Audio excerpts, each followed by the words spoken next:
The very first question which arises in students' mind while taking English literature as their main subject is the difficulty level. Students, I would like to tell you certain points regarding this. You should opt for English literature only when you have a genuine interest in the subject.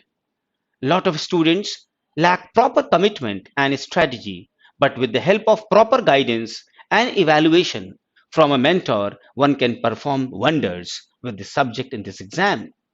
Since there are less people opting for English literature, so of course the competition is very less as compared to the other subjects, which gives one probable chance of making it to the top. Writing is a window to your thought process. What you write on paper will tell the examiner how you think, how you argue, and the way you substantiate your viewpoint. And this is why, for the most competitive examinations and academic entrance tests, essay is mandatory. Here also, you will be allowed to explore your thoughts for the critical analysis of your poems. Always remember, students, literature is a subject to be enjoyed and cherished. IAS exam only requires a burning passion in your hearts and mind to become the most civilized officers of this nation. And if you wish to take this subject as your mains, I am here as a friend, as a mentor, as a guide to those who feel that IAS is not their cup of tea. It will become your cup of tea, students. You have to just follow my guidance, and that too religiously. So today, students, the first topic which I'm going to start is Shakespeare's The Tempest, which is also your first topic in the syllabus. So before starting the drama, The Tempest by Shakespeare, it is advised, it is important for students to know something about William Shakespeare, though I am sure you must have known lot many details about William Shakespeare as well. William Shakespeare was born in Stratford-on-Avon on 23rd April 1564.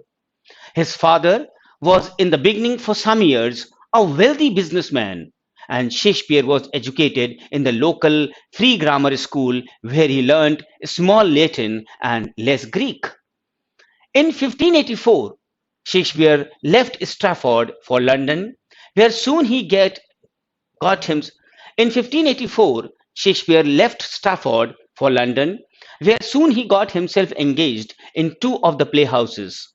And what are the names of these playhouses? The Theatre and the Curtain. As an actor first, and then as a playwright. Moreover, Shakespeare's works are divided into four periods according to the development of his dramatic art. The first period has been described by Professor Dowden as in the workshop because it was the period of Shakespeare's dramatic apprenticeship. The plays of this period are experiments in the dramatic art, and as such, they are full of imaginativeness, being the work of a budding young soul. And the plays of the first period are supposed to be Titus Andronicus, Henry VI, Love's Labour's Lost, The Comedy of Errors, Two Gentlemen of Verona, Romeo and Juliet, Richard III, Richard II, and yes, King John. The second period is a period of rapid growth and development of Shakespeare's dramatic genius. During this period, the plays were mostly romantic comedies and historical dramas. Professor Dowden again has named this period as In the World, and the plays of this period are The Midsummer Night's Dream, Much Ado About Nothing, Twelfth Night, As You Like It, Henry IV, Part 1 and Part 2, and even Henry V. In these plays, we notice greater skill in characterization, better plot construction, and a more profound knowledge of the world, of the human life and character. And we all know that Shakespeare was a great dramatist. He was a great psychoanalytical person who had a great knowledge, a deep learning for the human mind, human heart and soul. And that is why today, even after 500 years, His plays are well noticed, well read, and even we feel that it is even, true to its colors, true to its life. And the principles of action and reflection are well balanced in the sense that there is no very great inner conflict which characterizes the tragedies of Shakespeare. The verses in these plays is quite smooth in its flow. There are many lovely passages which reflect a great sense of beauty and a high power of imagination. The third period, which has been described by Professor Dowden as out of the depths, quote unquote, mein, this is a period of tragic gloom and depression, which might have been by Shakespeare's domestic sorrows. And this period is known for his great tragedies like Hamlet, King Lear, Macbeth, Othello, Antony and Cleopatra. And he has also composed comedies like All's Well That Ends Well and Measure for Measure. Shakespeare's sonnets of this period clearly show that he had some unfortunate love affair. His father died in 1601, and his chief interest during this period is concentrated in the art of characterization as much as in the psychology of human character and in the philosophy of human life. The last but not the least, the fourth period marks Shakespeare's recovery from the tragic gloom and depression of his mind, and he attained a serene calmness which is reflected in his dramatic romances like Pericles, Cymbeline, The Winter's Tale, and The Tempest. So, the drama which we are going to take as a part of the syllabus of IAS mains, The Tempest, belongs to the fourth period students. The atmosphere of these plays, of these four plays of the fourth period, is distinguished from the atmosphere of the romantic comedies. Although the thought in these plays is sublime, yet the style is rather disjointed and ambiguous in character. And this is the reason, students, some of the critics believe that there is a decline in Shakespeare's dramatic powers in his last plays. But in the opinion of other critics, Shakespeare is said to attain considerable heights of sublimity, grandeur, and philosophic outlook in some of these plays, particularly in The Tempest. Professor Dowden, for example, describes this period as, quote unquote, on the heights. On the heights.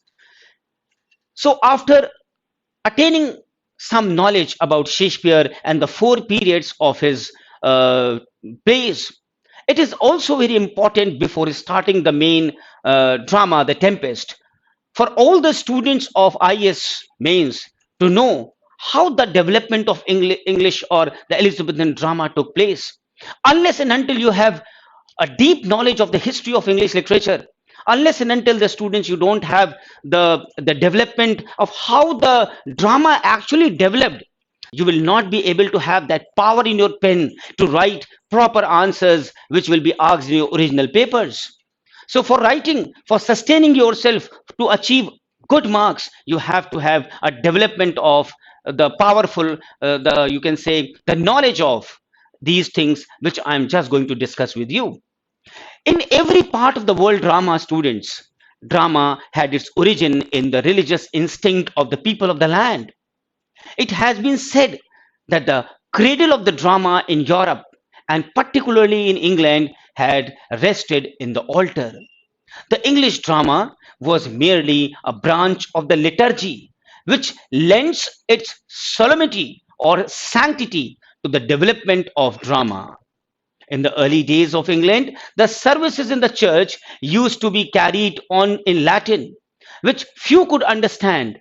And that is why the Bible stories used to be illustrated by means of pictures in which the performers acted the story in dumb show, which later on took the shape of a show in which the actors acted their parts or roles. And yes, these earliest shows or plays were known as mystery plays or miracle plays. Mysteries were in existence as early as the 10th century, and these plays were dramatic representations of some important biblical subject or theme, such as the nativity birth or the resurrection or rebirth or reappearance after the crucifixion of Christ. So, This is the reason why you have to understand the development of drama too. The priests were the actors, and the church or its neighboring place was the stage or the scene of performance of the mystery plays. The mystery plays became so popular that other biblical themes such as the fall, Noah, Daniel, and Lazarus were incorporated into the plays. Then what happened, students? The miracle plays developed out of the mystery plays, and the theme of the miracle play passed on from the biblical theme to the story of the lives of the saints. And in the miracle plays, the plots were naturally more varied and the characters also more human, while the style was more urbane. And the miracle plays became more popular than the mystery plays of the great variety of themes in the miracle plays. In the beginning, both the mysteries and the miracles used to be played within the church by the priests, by the monks, by the members of the choir. But later on, what happened? They began to be played in the churchyard, and still later on in the open spaces and the streets near about the church by the members of the church as well as by the lay people because of the shortage of the space and also of the number of actors available for the purpose of the performance of the plays. And the earliest of the miracle plays were Saint Nicholas and Noah, the former of which is merely an acted sermon, while the latter is a happy blending of English humor with some moral purpose. So gradually, the English drama cut off its connection with the church and the clergy. क्योंकि students क्या हुआ वो बाहर आ गया ज्यादा लोग आने लगे उसको देखने के लिए तो जो हमारा चर्चेस थी वो उसको संभाल नहीं पाए. And by the end of the 13th century, the mystery and the miracle plays passed into the hands of the lay people, and they were supported by the trade guilds. The miracle play developed into a series of plays having for its theme all the chief events in the Bible, beginning with the creation and ending with the day of judgment. And these plays ran in several cycles or groups, each of which was associated with some town. But only 4 such groups or cycles have survived. And these cycles belong to the towns of York, the towns of Townley, Chester, and Coventry. And the York cycle consists of 48 plays. The Townley cycle consists of 32 plays. The Chester cycle consists of 25 plays. And the Coventry cycle consists of 42 plays. The York plays generally having the dramatic life and are also religious or rather you can say reverent in tone. All the 4 cycles of plays gradually come to be played on a movable stage upon 4 or 6 wheels, and the entire stage being divided into an upper and the lower room. This was the second stage of the English drama. Now, the third stage. The third stage of the English drama, the mystery and the miracle plays, gave place to the morality plays and the interludes. In the mystery and the miracle plays, the comic and the serious elements existed side by side. But with the advent of morality plays and the interludes, the comic and the serious elements parted company. The morality play is serious in tone and the moral in purpose, while the interlude is comic and amusing in character. The aim of the morality play was to teach morals to the people, and the morality play represents the struggle of the human soul between the good and the evil forces. The morality plays offered an opportunity for putting up religious controversies on the stage, and the morality play paid greater attention to the plot than the mystery or the miracle play did. And the most popular of the morality plays was Every Man, in which we find a good touch of noble pathos and also some element of the art of characterization. And the aim of interludes was what? It was amusement or entertainment. And these plays were full of humor, but not of, you can say, refined humor. The interludes stand midway between the morality plays and the regular drama. 2 of the best interludes plays are John Haywood's Johann and the Four Ps. The next stage in the development of the English drama was the beginning of the English tragedy. So we can say that as in Greece, so also in England, tragedy preceded comedy. Gorboduc, composed by Thomas Sackville and Thomas Norton, was the first English tragedy, and it was highly praised by a fine scholar like Philip Sidney. It has been composed in imitation of the form and style of Seneca's tragedy, although it shows some amount of originality of independence. It has 5 acts, and each of the acts ends with a chorus. Its action takes place behind the scenes, and the plot of the play is borrowed from Geoffrey of Monmouth's History of the Rebellion. Gorboduc was followed by the other tragedies like The Misfortune of Arthur and Tancred and Gismunda. And the beginning of the English comedy marks a further development of the English drama. Nicholas Udall, who is known as the father of the English comedy, Ralph Roister Doister, which was brought out in 1541, a play which is based upon a careful study of Plautus, but it is neither an imitation nor an adaptation of any play. The characters in this play have been drawn from life, while the humor in it has no touch of coarseness. Then Gammer Gurton's Needle, another well-known comedy of a time, was composed by Mr. S. Mr. of Art. Although it is based on a Latin comedy, yet its theme and characterization are English. The characters in this play have been vividly and skillfully drawn, but the humor in it is not refined. Of these two earliest comedies, Ralph Roister Doister is given a higher place by the critics and the scholars. Now, the pre-Shakespearean drama attained its full maturity through the productions of the university wits, which consisted of a body of dramatist playwrights such as John Lilly, Peele, Greene, Lodge, Nash, Keed, and Marlowe, the last of whom formed the central figure of the band, that is Marlowe. And one of the critics explains the significance and the function of the university wits, that these university wits, these men were proud of their breeding. Basically, one and all, they demonstrated their right to the title bestowed upon them known as university wits. We will not go into the details of the university wits, but these factors, whatever we have discussed, is very important for every English literature scholar to know the details before getting into the depths of the original syllabus which is given. And now the time has come where we are going to start the drama, The Tempest. Now, students, IAS mains in English literature answer the original questions of IAS is very different from the questions which you might have attempted in your graduation days, or if you are a postgraduate in English too. So nothing to worry for those students who have taken English literature for the first time and they don't have any English background. You should just have one feeling, one thought, that you have to have love with literature. Then this is very easy for you.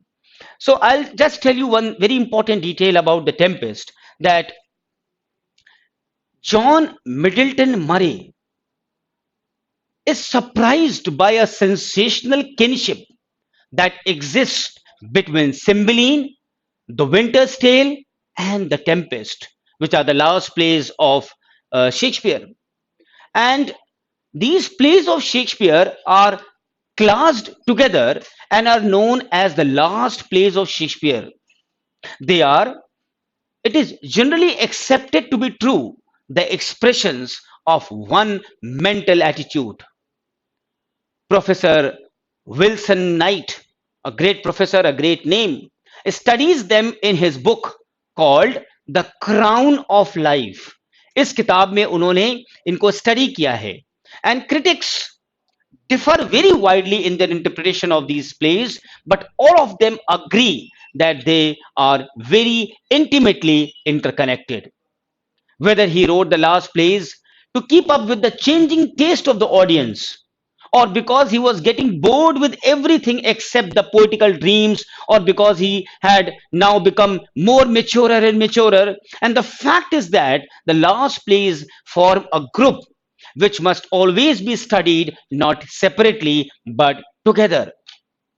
And from the terrible spectacle of Cordelia lying lifeless in the arms of Lear and Cleopatra, dazzled into nothingness, with her own magical charms, and Desdemona lying speechless on the bed, Shakespeare evists his eyes into a saner and a less tempestuous region over which broods the spirit of love.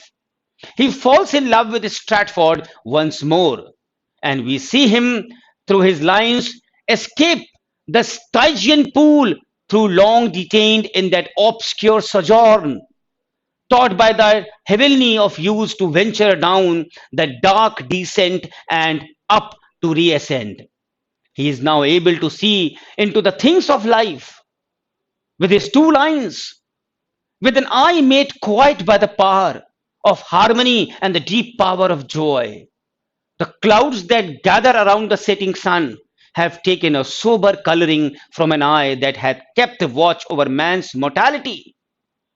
Shakespeare attains a sober mood now, and this sobriety has calm and quietude mixed with it.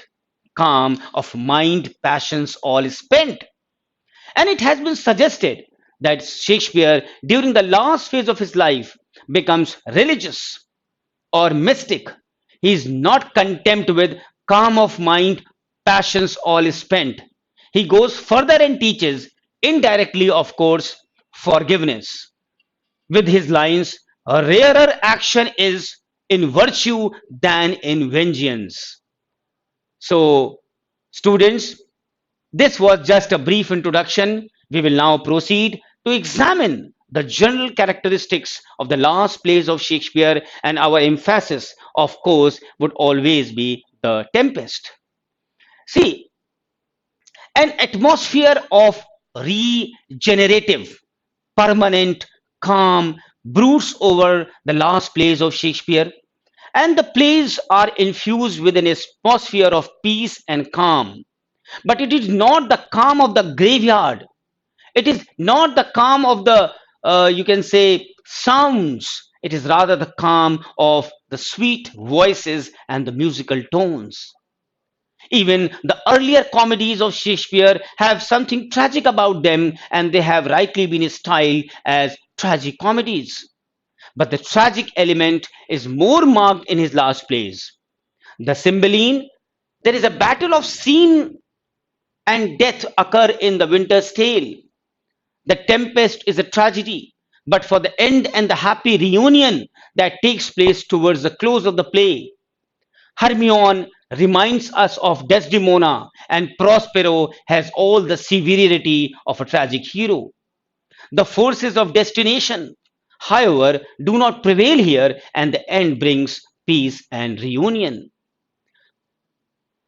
Reconciliation, forgiveness are the keynotes of the last plays of Shakespeare, particularly emphatically the Tempest.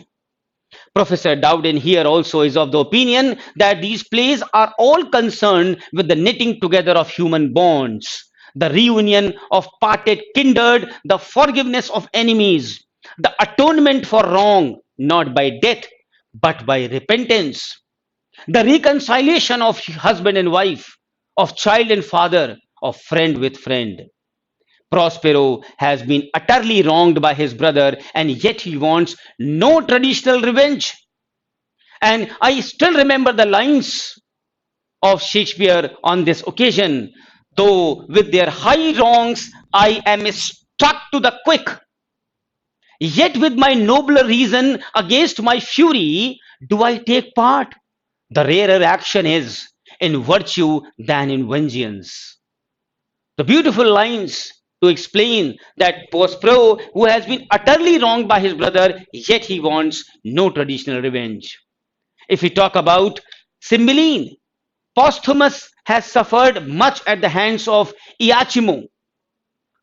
So in the same way, we will also find in the Winter's Tale, in Hamlet also, but here is Prospero epitomizing the mood of the last plays with the lines, let us not burthen our remembrances with the heaviness that's gone.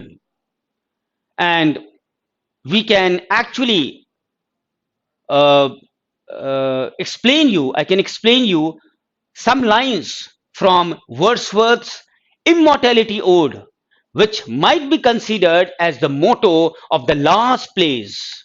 And the lines of that Immortality Ode of Wordsworth are: the clouds that gather round the setting sun do take a sober colouring from an eye that hath kept watch over man's mortality. Another race hath been, and other palms are won. So, through love, Shakespeare dreams of a rebirth, and the dream comes true. Shakespeare's final period reveals to us to a man longing for spring in nature and the hearts of men, cherishing the reality of the rebirth of nature and the dream of reborn man. Yet, though he dreams, he is not deluded. Shakespeare writes a maturer style in the last plays. Magic, eloquence, rhetoric is considerably done away with. Shakespeare is at ease and at home. His blank verse has reached perfection. And the suggestion that the last plays show a decadence from the stylistic point of view should not be taken very serious. The style in the last plays is decidedly maturer and the thought is more packed.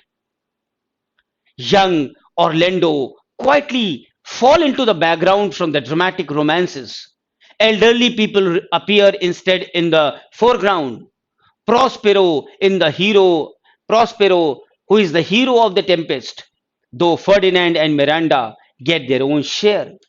The heroes of the last plays are wiser and maturer people.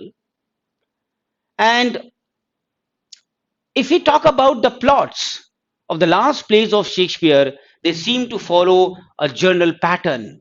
The main character is a king. At the beginning, he is in prosperity. He then does an evil or misguided deed, and great suffering follows. But during this suffering, or at its height, the seeds of something new to issue from it are germinating. The king overcomes his evil, joins himself to the new order by the act of forgiveness and repentance, and the play issues into a greater prosperity that had first existed. Moreover, the sea plays a vital important part in the last plays of Shakespeare. Pericles, if you remember, begins and ends on ship.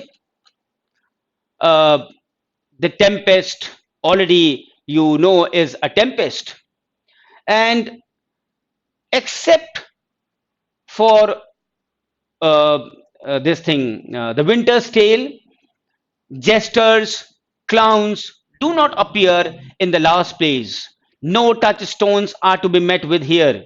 And there is a kind of high seriousness in the last plays which does not allow any room to the boisterous mirth and the glorious nonsense of the earlier comedies. So these things are very important to impart in your writings when you get the original questions when you will be solving the IAS paper. So this is the way through which you have to have the information, the knowledge level, and how you will appear with your examination. How will you make your examiner fascinate with your knowledge level by integrating so many facts, so many things with your knowledge level. Now, we'll talk about Tempest. The most important thing is that it is very difficult to determine the date of composition of a Shakespearean play. One has to rely sometimes on mere conjectures, and there is probably no play by Shakespeare about whose date of publication the scholars do not differ. And while determining the date of a Shakespearean play, one has to look for two kinds of evidence. And what are these two kinds? One is the external and one is the internal.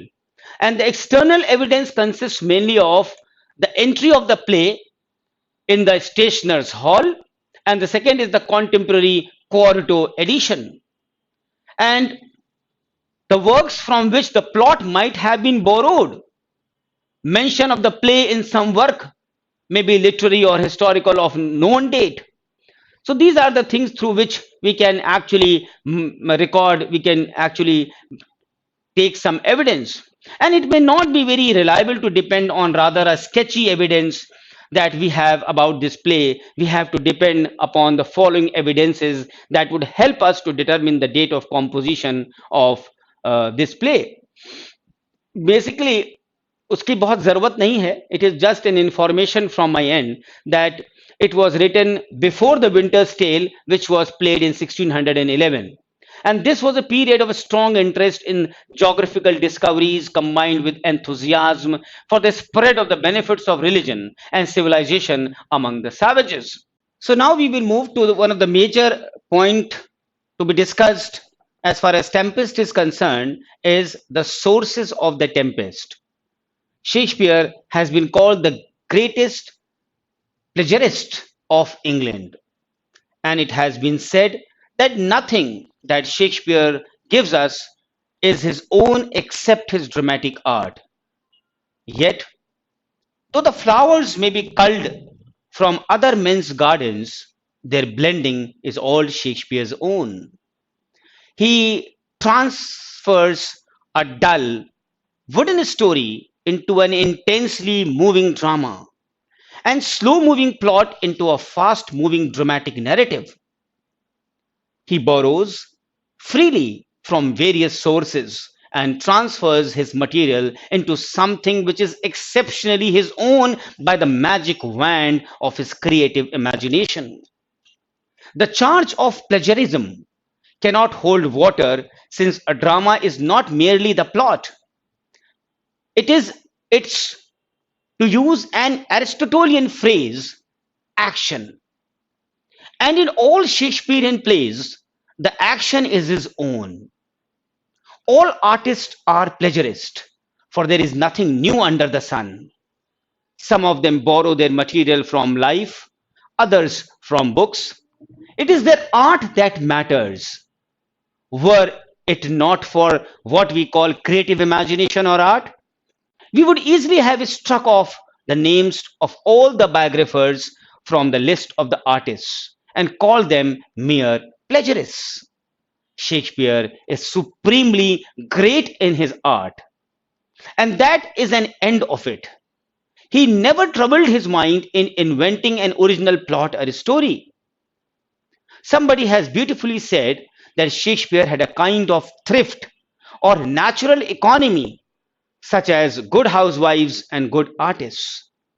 He liked to take something old and surprise it with life. And to name few sources of the Tempest, the student should know कहाँ से उसने Tempest को लिखने से पहले sources collect किए होंगे.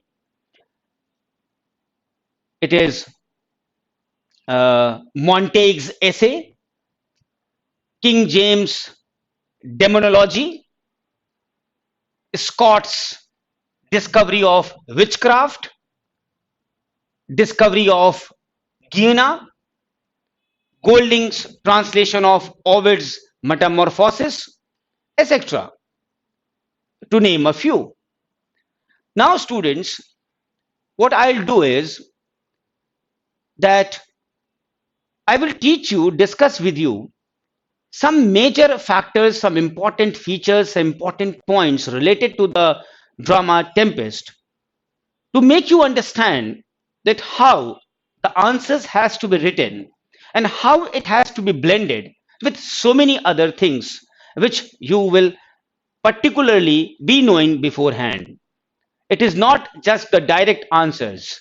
Suppose a question comes, discuss some of the distinctive features of the Tempest. Or you can say, Tempest is a play which has more striking individual characteristics compared to the other plays. Yeah, among the plays of Shakespeare, none has more striking individual characteristics compared to the play Tempest. So, among the plays of Shakespeare, none has more striking individual characteristics than The Tempest. It stood first in the folio of 1623. If not the last, it is among the last that Shakespeare wrote, with one exception that it is the shortest of the plays. It has one of the classic unities of place and duration of action.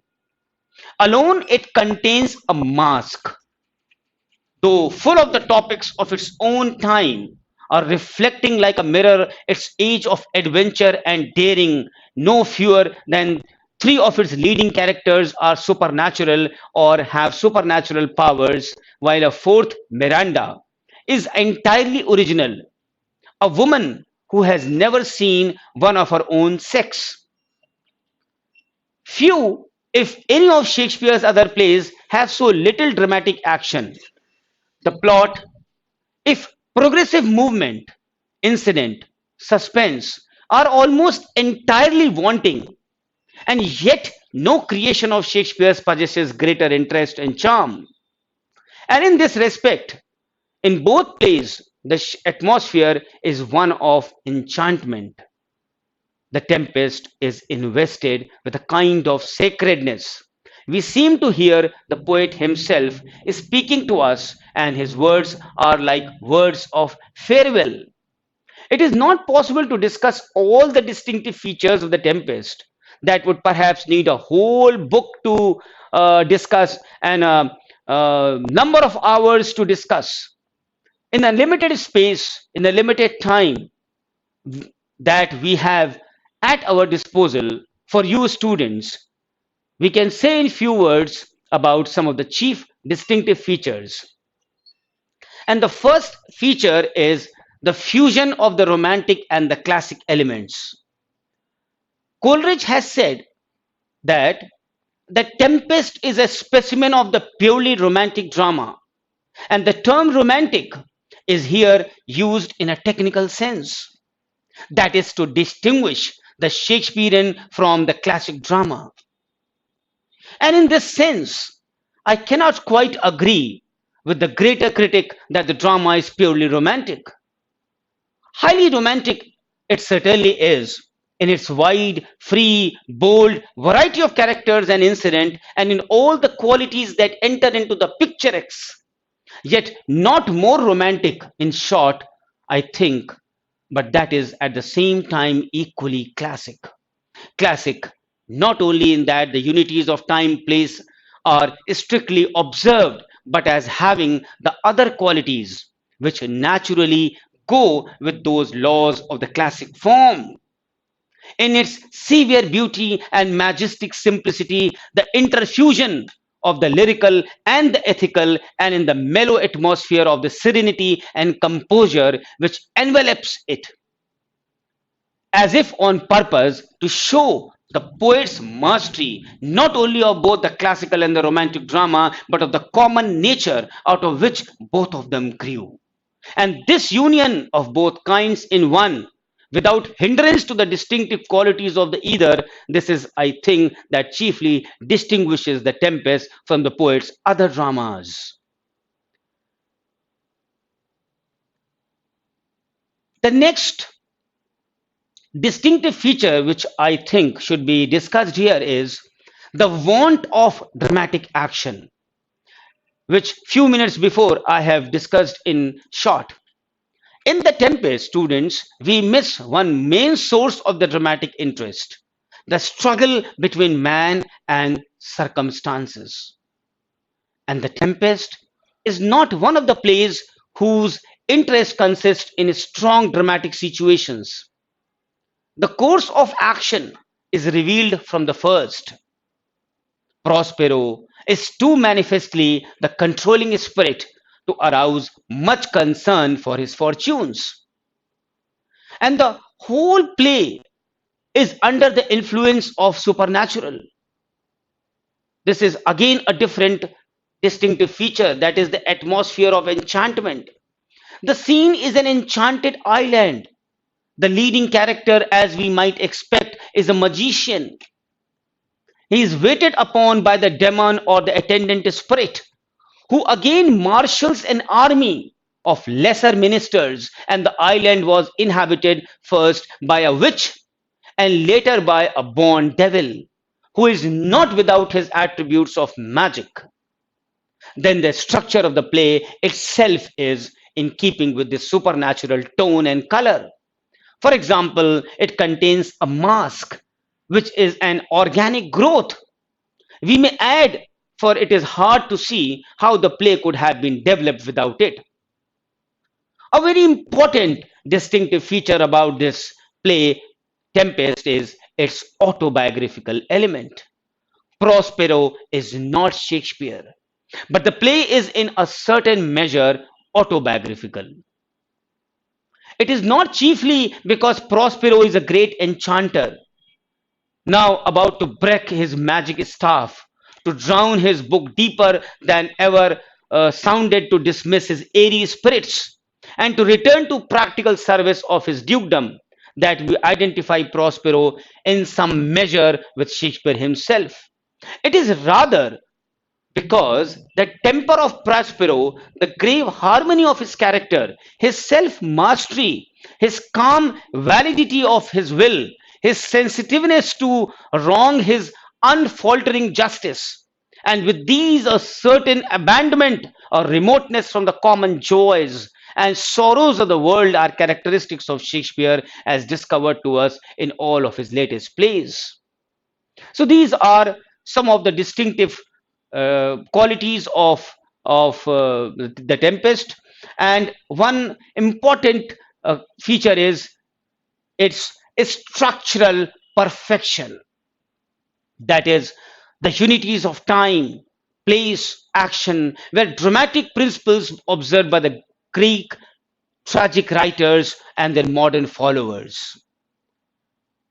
And if we talk about the romantic drama of Shakespeare and the Elizabethans, in general, the unities are disregarded as being needless restraints, especially those of place and time.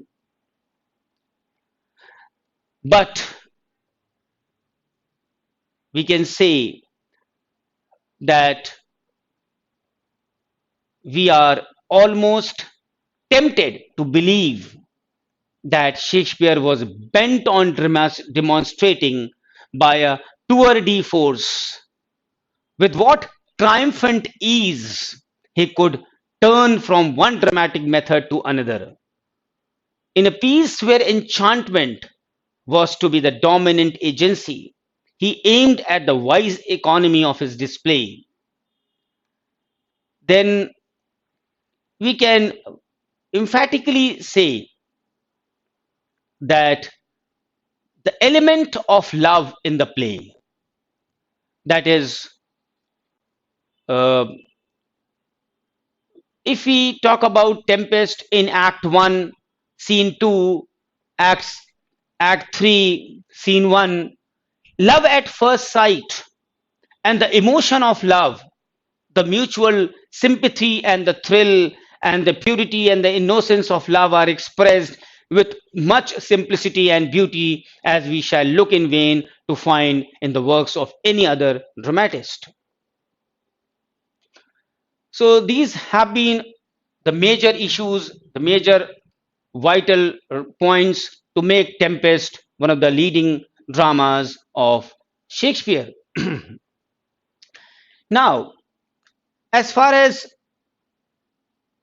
you can say some other things, other important points are concerned, there can be innumerable questions, but the basic thing should be known to you, that is the storyline, the development of drama about Shakespeare, a good hold on the story, so that whatever questions may be asked, you may be able to manipulate, you may be able to blend with all your knowledge. A very important question which I think for the IAS level is the use of the supernatural. The use of the supernatural. So I'll also try to discuss this point with you so that you may be able to get a lot in this class. See, students, Whether Shakespeare believed in spiritual, in supernatural things or not, is something which is bound to give rise to a lot of controversial opinions. But that the Elizabethan audience, the public, which Shakespeare was catering for, certainly believed in things supernatural is not easy to be disputed. Any history, any social history of England would tell us that the Elizabethans believed in witches and ghosts as much as they believed in their queen and in the supremacy of England, which they loved above all other things and ideals.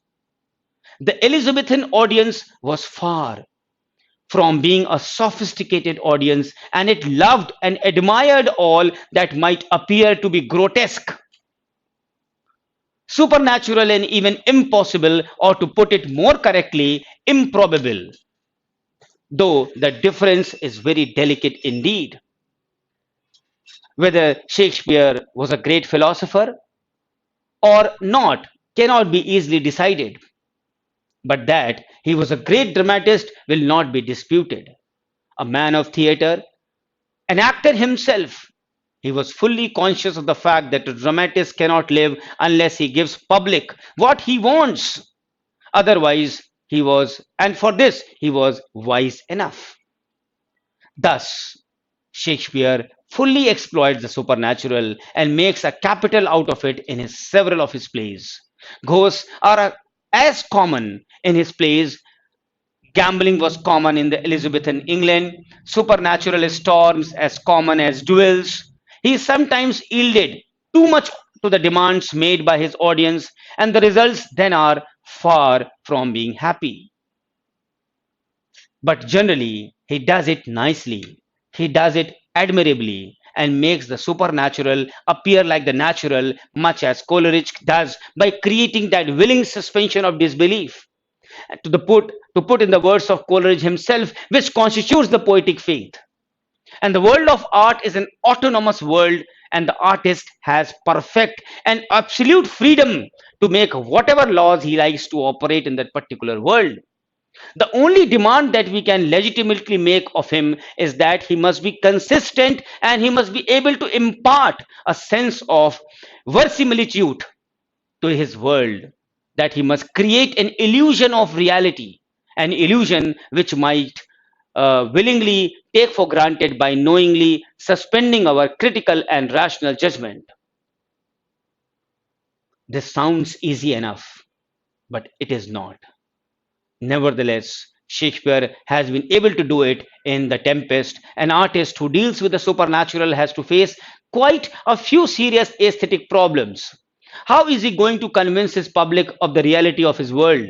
How to make the audience accept it? Truth may be stranger than fiction, but fiction should never be stranger than trust. How is he going to say to it that the people accept the poetic truths of this world as real and not fictitious? So these are the problems.